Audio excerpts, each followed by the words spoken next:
नमस्कार। कृषि उन्नति हलचल में आप सभी का स्वागत है। आज बात करेंगे जो भारत और मालदीव के जो रिश्ते में कड़वाहट चल रही है उससे भारतीय कृषि में भारतीय किसानों के बीच किस तरीके से फर्क पड़ सकता है, किन कृषि में किन वस्तुओं पर ज़्यादा फर्क पड़ेगा। तो अगर बात करें तो भारत का और मालदीव का रिश्ता 3 दशक पुराना है। 3 दशकों से लगभग $500 मिलियन की हम लोग अभी तक जो अपना आयात निर्यात का जो क्षेत्र है वो इतना है। उसमें अगर हम बात करें तो भारत और जो मालदीव है तो मालदीव में भारत से प्रमुख रूप से अगर भारत उसका प्रमुख रूप से खाद्यान्न के लिए आधारित है मालदीव। उसमें चाहे आटा हो, दाल हो, चावल हो, अंडे हों या लकड़ी हो या प्लास्टिक हो, ये सभी मुख्य रूप से प्रमुख रूप से मालदीव भारत पर आधारित है। भारत से लगभग जो है प्रत्येक ईयर्स अब जो है 14,000 करोड़ अंडों का उत्पादन करता है। भारत जो है 14,000 करोड़ अंडों का उत्पादन प्रति साल करता है।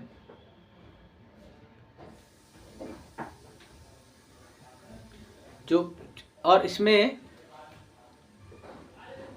जो अगर मैं देखूं तो 65% अंडों का उत्पादन सिर्फ 5 राज्यों से होता है भारत के। वो भी हैं तेलंगाना, कर्नाटका, पश्चिम बंगाल और उसके अलावा तमिलनाडु। ये प्रमुख रूप से भारत के अंडा उत्पादक राष्ट्र हैं या अंडा उत्पादक राज्य हैं। और इनमें से मालदीव जो है ना, प्रत्येक मंथ 2 कंटेनर अंडा हमारे यहाँ से निर्यात करता है। और एक खासियत और है, जो NECC जो नेशनल एग कोऑर्डिनेशन कमेटी है भारत की, पोल्ट्री फार्मर्स की एक संघ है, उसके अकॉर्डिंग जो भारत का विश्व में सबसे सस्ता अंडा है। भारत में 12 अंडों का मूल्य 79 रुपये है, जबकि सबसे महंगा अंडा अगर किसी कंट्री का है तो वो है स्विट्जरलैंड का। वहाँ 12 अंडों का मूल्य 560 रुपये है। यानी कि अगर 12 अंडों का मूल्य भारत में 79 रुपये है और स्विट्जरलैंड का 12 अंडों का मूल्य 560 रुपये है, तो भारत का एक अंडे का मूल्य 6.5 रुपये व स्विट्जरलैंड के एक अंडे का मूल्य 47 रुपये है। और मैं बताऊं, जब भारत ने जब रूस और यूक्रेन का वार चला तो उस समय भारत के 2 और निर्यात करने वाली कंट्रियां सामने आई जो अंडा का निर्यात करने लगी हमारे यहाँ से। उनमें से प्रमुख रूप से श्रीलंका और मलेशिया है, जो पहले यूक्रेन से या रशिया से निर्यात कर रहे थे। अब हम लोग कर रहे हैं, अब हमारे यहाँ से कर रहे हैं। तो कुल मिलाकर हमारे यहाँ क्वालिटी भी है, रेट भी है, इसलिए भी लोग लेना पसंद करते हैं। तो अब जो भारत और मालदीव के बीच कड़वाहट चल रही है, उस कड़वाहट में सबसे ज़्यादा हमारे यहाँ जो पोल्ट्री फार्मर्स हैं, जो मुर्गा अंडा उत्पादक फार्मर्स हैं या मुर्गा मुर्गी की जो फार्मिंग करते हैं किसान, उनके बीच में एक डर है। वो डर इस बात का है कि रेट क्या मिलेगा, नहीं मिलेगा, कहाँ हम लोग बेचेंगे।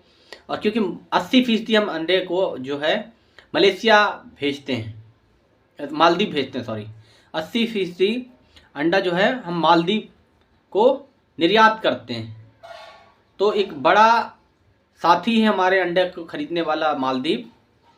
और बाकी तो हम लोग आटा भी दे रहे हैं, चावल भी दे रहे हैं, चीनी भी दे रहे हैं, वो तो है ही। तो कहीं ना कहीं सबसे ज़्यादा भारत में जो भारतीय पोल्ट्री फार्मर का संघ है वो इस बात से मतलब डरा हुआ है। और मैं चाहता हूं कि मैं जितना जानता हूं भारत सरकार जिस तरीके से स्ट्रेटजी करती है, ज़रूर उनको निश्चिंत भाव से और इसी तरीके से कोई ना कोई भारत सरकार स्ट्रेटजी निकालेगी। और दूसरा डर है जो ब्लू रेवोल्यूशन है, उसमें पानी पे मछली पालन हो या उस पर, क्योंकि लगभग 1.3 ट्रिलियन इकोनॉमी वर्ल्ड की इस पर है। तो चाइना के साथ, जब से चाइना के साथ मिली हुई सरकार, मतलब चाइना की माइंडसेट की सरकार जब से मालदीव में आई है, तो वो कम्युनिस्ट टाइप की सोच के साथ आगे बढ़ रही है। पर भारतीय सरकार अपने सही फैसलों के लिए मानी जाती है और मोदी जी का जो नेतृत्व है विश्व में सिर्फ सही नेतृत्व के लिए ही माना जाता है।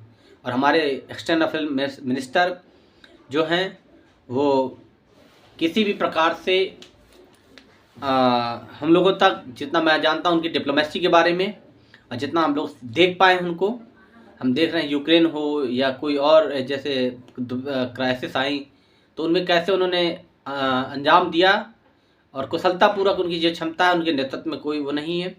तो मुझे भारतीय फार्मर को उनके बिहाफ में मैं शायद यही कहूँगा कि अपने नेतृत्व पे विश्वास रखें। और दोस्तों जो एग्रीकल्चर ग्रेजुएट हैं वो इस पे ध्यान दें कि 65% उत्पादन अंडे का यही प्रमुख राज्यों से होता है।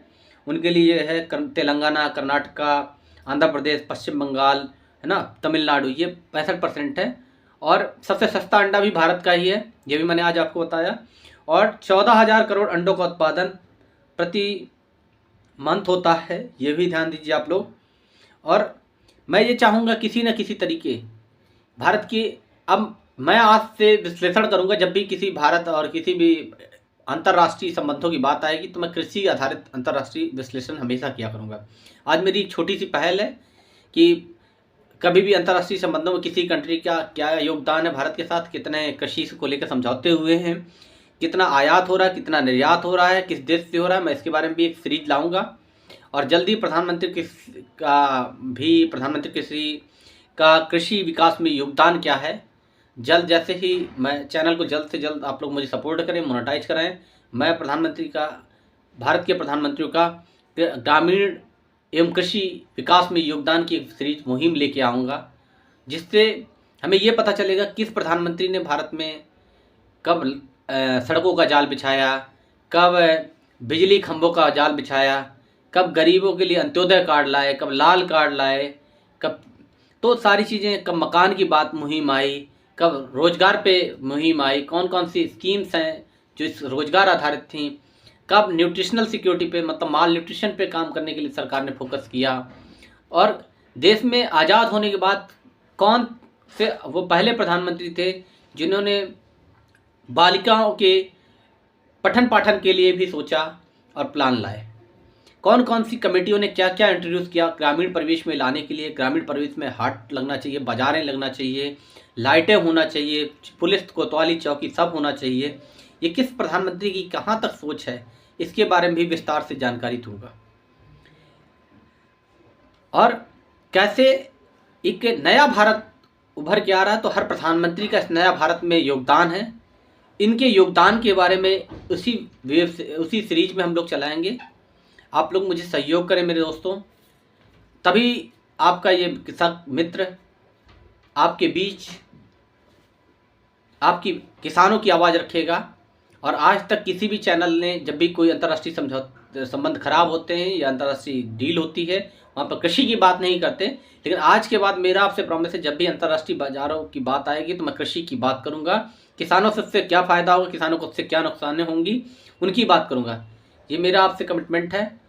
और मैं आज की बात यहीं ख़त्म करता हूँ, फिर मिलता हूँ। नमस्कार, शुभ रात्रि। बस आप मुझे प्यार से संवारें, सब्सक्राइब करें, लाइक करें, कमेंट करें।